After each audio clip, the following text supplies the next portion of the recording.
Hey everyone, welcome back. So it was another turbulent Thursday today in the markets. The markets were up, the markets were down, they were up again, they were down again, and they finished out down again. So all the Dow Jones, S&P, NASDAQ were down today. Bitcoin was up for most of the day. Then it just closed today actually being in the red. So we'll look at all that. We'll look at the miners. Miners were up again today, then they were down, they were up. It was just a weird day. I think it was mainly because of the Fed. There were some hawkish statements and some weaker economic data, I think, or stronger economic data. But we won't get into all that. But that's just kind of what I read. Also, great news from Cleanspark. They ordered 20,000 more miners. Those are the 122 terahash miners from Bitmain. That's going to add them another 2.44 exahash. That will get them to approximately 9 exahash by possibly June sometime if they get everything in and installed by that time. And then also we're going to take a look at my 2023 predictions for the miners, where they could possibly be at the end of the year. We'll look at the possible stock price, Bitcoin price, exahash, where they might be, and we'll just kind of go through it on that one. So it should be an easy day on this one. And you guys know the drill here. I'm invested in the following coins and companies. For full disclosure, this is not financial advice, for entertainment only. Do your own research, please. And if you enjoy this type of content, hit the like button, subscribe. Helps me out as always. So let's get into the markets here really quick. And here we go. So S&P was down today, finished out the day at down 1.38% to 4,090. Dow Jones was down 1.26% to 33,696.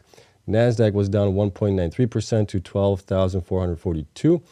And then Bitcoin was down today. I mean, you can see here, it was up quite nicely. It hit a high today of 25,256, but it ended up on the day being down 3.34% down. So it closed at 23,516. It was down today $812 and change. It is up a little bit now. Right now, I said in yesterday's video that we might go up a little bit higher, and we'll see if we retest the support line here at 23,800 roughly. If we don't hold that line, we are going to be going down lower, and we have gone down lower. So we'll see how this is going to play out, if we're going to come back down and retest our support here at 21,380, and if possibly we'll be going down even lower. We'll see. Right now, we're kind of in no man's land on it right now. You can see that on the 4-hour chart, the RSI has come down here quite nicely to 56. We're no longer in the overbought territory, which is good. Last time RSI was back here, price was actually a little bit lower here. So that's kind of a good sign there. We'll see if this continues or not, if it's going to change on us. On the 1-hour chart, you can see the RSI has come down to 38. Like, we were in the overbought territory, but it definitely fell here in the last couple hours. And it bounced off of the oversold line right around 30 here. It kind of bounced off of that a little bit here in the last hour. Okay, so last time we were this low was back, let's see here, possibly right around here. Price at that point was also much lower. So that's kind of a good sign there as well. Price is lower here, price is higher, RSI is at the same spot. So we may kind of bounce around here and then possibly go back up. We'll see which way it ends up going. Right now, it's a little too early to tell on it. Okay, Ethereum was also down today. It ended up being down 2.21% to a close of 1637. We hit a high of 1742, and right now it is at 1643 currently. And if we look at the 4-hour chart on that one as well, we can see that the RSI has come down to 57, which is good. Last time we were back here was over here. Price was lower, so that's still good there. 1-hour chart, RSI is also at 41 here. Last time we were back here, price was lower. So that's a good sign, at least in my thinking right now. We may come down a little bit more, I think, and then possibly go back up. We'll see. If it changes, it changes. We really don't have any control over it right now. Okay, so as far as the miners now, how did they do today? Well, it was a mixed bag on those guys. Annie was down 1.28% to 47 cents. Argo was up today 11.8% to $1.80. Bit Digital was down 5.84% to $1.45. Bitfarms was down 5.41% to $1.05. Cypher was up today 3.28% to $1.89. Cleanspark was down 4.78% to $3.39. Cores was up 3.01%. I think they were up closer. They were up higher. They were up like almost 15% at one point in the day, I believe. But they finished out at 35 cents. DigiHost was up 7.65% to $1.83. DMG was down 6.09% to 24 cents. Greenidge was down 4.19% to 62 cents. And why did it do that? Greenidge, let's see here. Greenidge. Then we got Hive. Hive was down 6.8% to $3.29. And sorry, I got a cough here.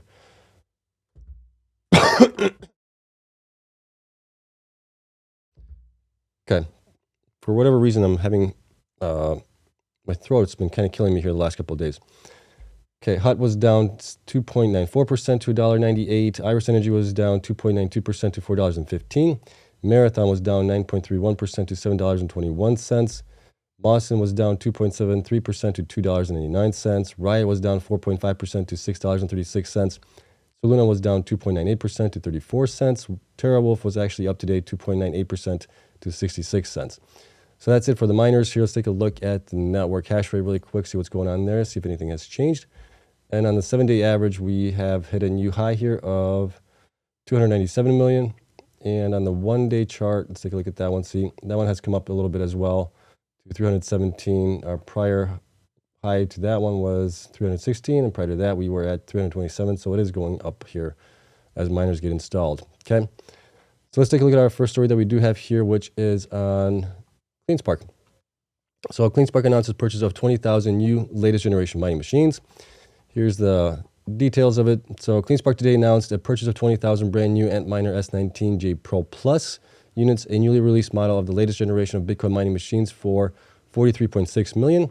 But after coupons, the company expects to pay $32.3 million for a discount of 25%, or a total price per terahash of approximately 13.25. That is really, really good price there on those. I mean, that's pretty much dirt cheap. That's as cheap as you can probably get them right now. The Pro Plus is more efficient. It's 22% more productive than the popular Antminer S19 Pro model and will be shipped in batches with delivery starting as early as next month. So that's great. And then all batches are expected to be delivered by the manufacturer to the company's mining campuses by the end of May. After they are fully operational, they are expected to add an additional 2.44 exahash to Cleanspark's existing 6.6 exahash of Bitcoin mining, computing power for a total of 9 exahash. I can't say that word. Well, it's a 30% increase. Okay. 15,000 of these are planned for its Washington, Georgia facility, which is acquired in August and is undergoing a planned 50 megawatt expansion. This is the facility that they bought, I believe, from Mawson. And down here, as the machines are delivered to us, we will have rack space waiting for them at our sites. This is the advantage of proprietary mining or the prop mining model. This was quoted by Zach Bradford, the CEO. And the Antminer S19J Pro and other models in the same ASIC generation as the higher priced S19 XP continue to be more attractive to the company in the current market condition than the XP because of their better return on investment, which I agree, which we'll take a look here shortly. I'll show you guys that math on it. Cleanspark mines predominantly with low carbon energy sources and continues to follow a capital management strategy of selling a major portion of its mined Bitcoins to reinvest in growth. This strategy, coupled with the company's proprietary mining model, has allowed Cleanspark to outgrow the Bitcoin network more than any other public traded Bitcoin mining company in the year ending January 2023, which, probably that should have been year ending 2022. But yeah, they have been growing in this bear market in last year where nobody else was really buying anything, except for Hive towards the end of the year started buying a little bit, and a couple of the other ones. But for the most part, Cleanspark has grown the most here. Okay, so let's take a look at the miners that they're talking about here. So this is from Bitmain's website right now. You can see here the 122 terahash, which is what they're buying now. The regular price on that is $22 per terahash. They got it at $13 and what was it, 25 cents, something like that. Then the regular 100 terahash miners, those are going for $19.5 per terahash. So they even got them lower than those. And then if you look at the S19 XP, that one's going for $46, but that's spot price. I'm guessing you could probably get these if you're buying in large batches, probably closer to $35, $30 per terahash. That's just a guess on it that I'm kind of working with here, okay? So here's what we have as far as what's the ROI timeframe in months based on this current model that I do have for this. So on this one, we have Bitcoin price going to, by the end of the year, about 39,000, close to 40,000. Network hash rate is going to be approximately 362 million on it. That's kind of the average that I'm using on this model here. And you can see here that the Antminer S19 Pro Plus that they are purchasing, the 122 terahash miner, that has a 9-month ROI. It's pretty much the same as the 100 terahash miner, but it's going to be As far as long-term use, I think it's going to be better off with the 122 compared to the 141 terahash miner, which is 16-month ROI. So that is 7 months difference there on that based on the price for the Antminer 141 terahash. I have this one set at $35 per terahash. This one is set to $13, and I think I put in $13.55 for this. So it's even a little bit higher than what they reported. So you can see here that definitely this makes more sense to get the Antminer 122 as opposed to the Antminer XP 141. Okay, and let me see here. The percent ROI in 48 months is about 579% compared to 511% for the 100 terahash miner if things worked out this way. So this is definitely a really, really good deal that they bought here. Okay, now as far as what that gets us to, here's Cleanspark right now. They are at 6.6. I have them at getting to approximately 9.5 with this purchase. So I'm debating whether or not maybe these miners here, these would be the, where were they? Right here, the 86 roughly on average miners that they purchased from Mawson with their deal to buy their facility as well. If those are somehow not, well, not being turned off, but possibly being sold off to make room for all these other miners here. So if we take those out, we would be really close to that 9 exahash that they're talking about here, within just a little bit of a difference here, but not much. So I'm leaning towards that these are going to be probably sold off. They're one of the lowest ones that they have here that would be as far as efficiency goes. So I would expect them to get rid of these potentially. Sorry. Okay, so that's kind of what we're looking at. So we got 20,000 of these new mines that they're adding, 122 terahash. That's going to give them 2.44 exahash. And this is possibly going to be done by end of May sometime if that works out this way. So really great deal for them. Hopefully they can buy more of these to get them closer to the 16 exahash that they want to get to by the end of this year. That leaves them with, what, 7 more exahash that they have to purchase roughly. And if they buy them at these low prices, that's going to be a really good deal for them. So, hopefully they can continue to do this and get us to the 16 exahash by the end of the year. Okay, so that's it on Cleanspark. Like I said, fantastic deal. Great job by the team there. I'm sure there's going to be some dilution happening because they don't have enough cash on hand to pay for it all. So dilution is going to be, what, stock prices at $3 and something. They're going to have to dilute maybe 10 million shares, maybe something like that. So that's not bad for what they're getting. And then what they're possibly going to be making off of it once Bitcoin starts going up, it's going to be a really good deal for them. Okay, so that's it for that one. Let's take a look at the prediction here. So last year I did a prediction as well on this. I did the prediction, I think it was right around this time last year, maybe even in January, I did 2 scenarios, a bull market scenario for Bitcoin and the miners and a bear market scenario. The bear market came true, obviously, and my numbers were pretty close to that. I believe I had Bitcoin going down to 13,000 something. It bottomed at 15,500, so I was pretty close to that.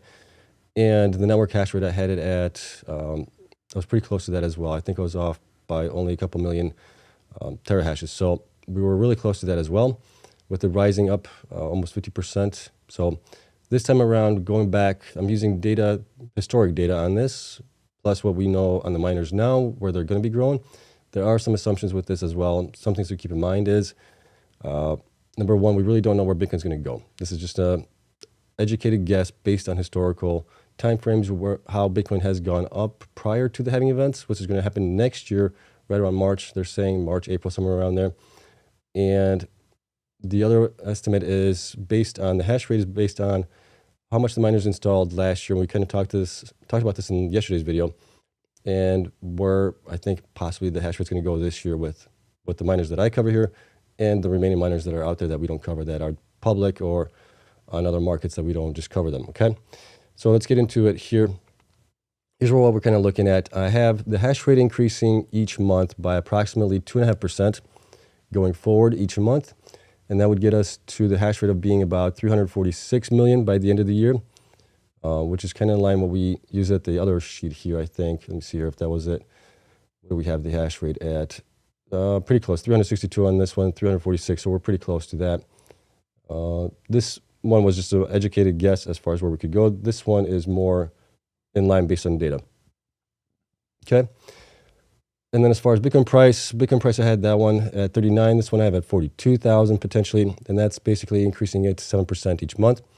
If that plays out this way on average, we may have months where we're down, months that we're up higher, but on average, I'm guessing we're going to go up about 7% in Bitcoin price this year. So those are some of the assumptions that we do have on them. We're also using the latest data that we have on the miners here as far as shares outstanding. And we're going to be using the numbers here that we have for each month as far as Bitcoin price and the network average hash rate to come up with what their potential income is going to be. And we're also adding in, on average, whatever they have as far as future hash rate growth. We're taking that and dividing it by the 12 months. And this is what they would have to get installed basically each month to get to their future hash rate growth of by the end of the year. So like BitDigital is currently at 1.2 exahash. They're supposed to get to 2.8. To get to that, they would have to install 129 petahash basically each month to get to that. So that's kind of what we're going by here, along with all of these miners down here. I did include a Cleanspark that they want to get to about 16.6 exahash by the end of the year. Some other things here that I want to talk about here. Let's see here. Who else was it? Hut I have getting to 5.5 exahash by the end of the year. That's if they purchase that USBTC facility.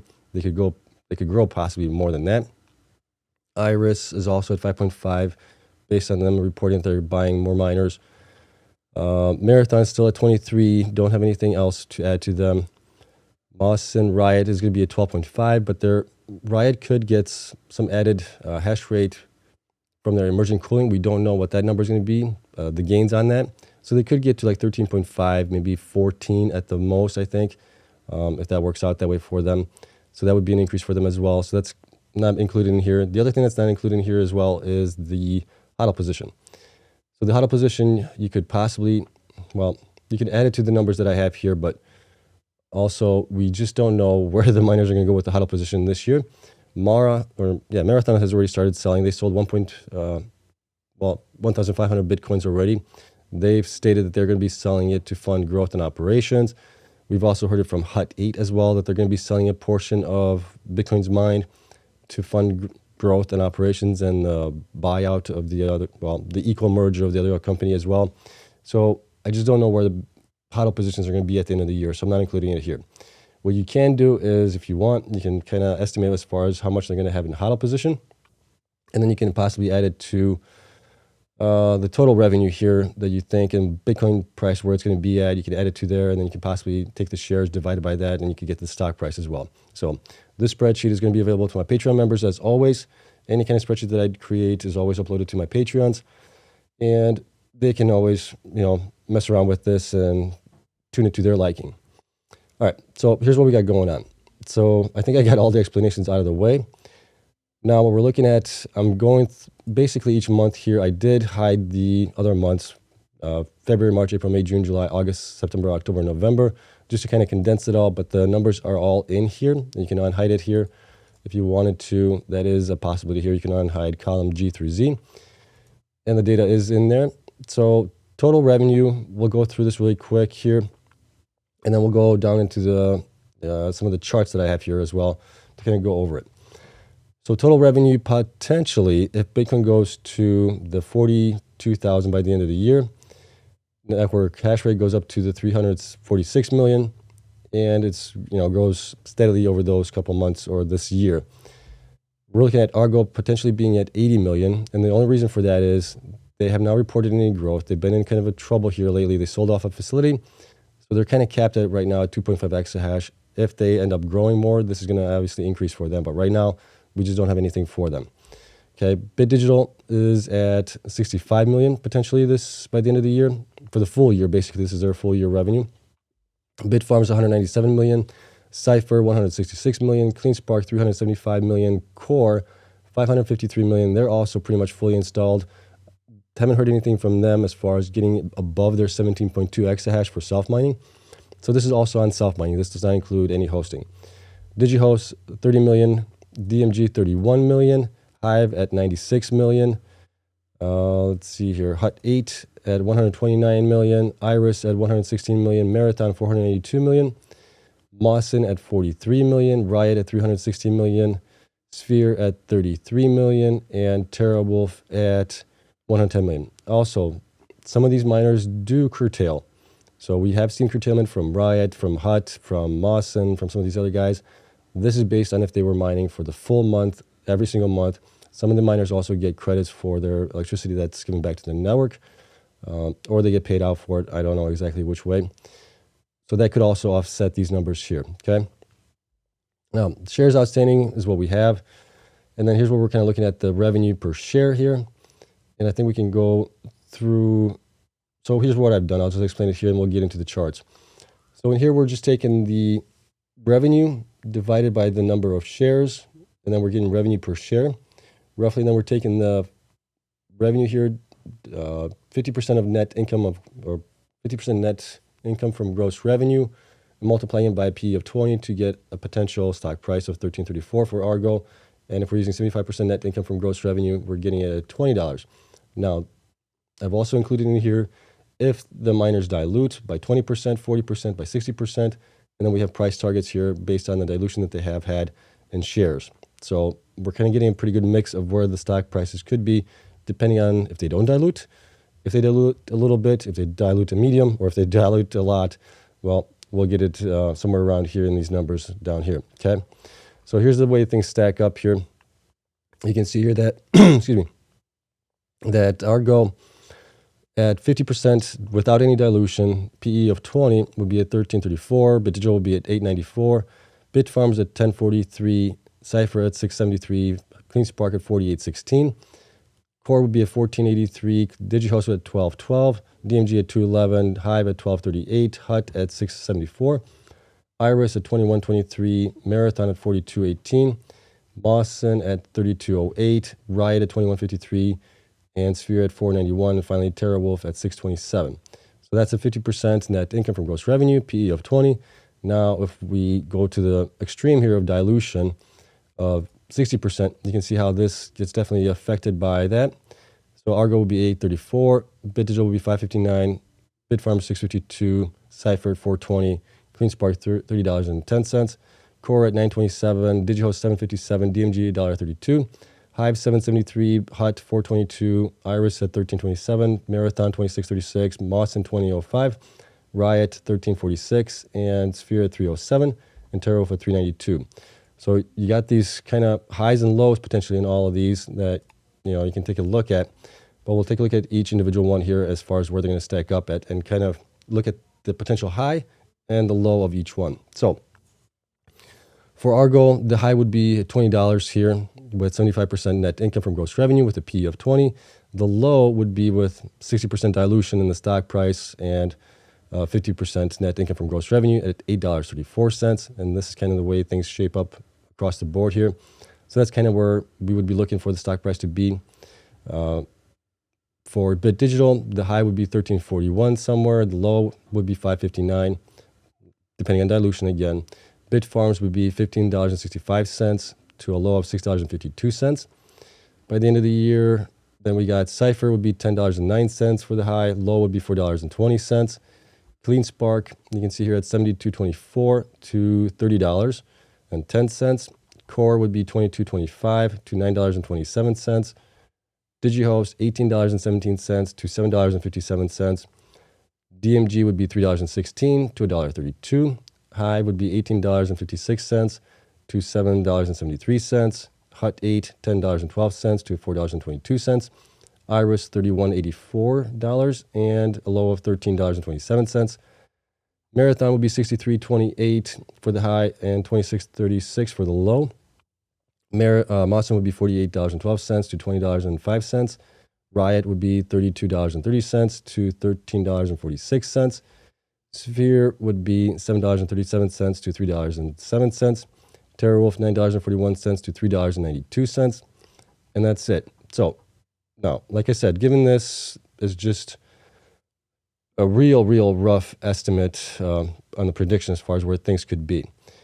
The other things that could impact this is their hodl position, right? We know Riot, Marathon have a huge hodl position, so easily those guys, where's Riot? Riot 32, you could easily add probably another $20 to their hodl position, depending on if they continue to hodl them as much as they do. along with Marathon. Marathon, you could probably add another $20, $30 to that one as well, depending if they hodl that amount. Hut as well, right? Hut is at $10.12. You could probably add another $10 to $20 for that, if not more. So we're looking, more like $20 to $30 and $14 to $24 potentially on Hut here. Who else has a pretty good hodl? I think Hive has a pretty small hodl now. Who else do we have here? Core doesn't hodl. Cleanspark hodls just a little bit. Cypher, Bitfarms hodls a little bit as well. So that's going to also impact it as well. The hodl, we just don't know on that one. So you got to take that into account as well.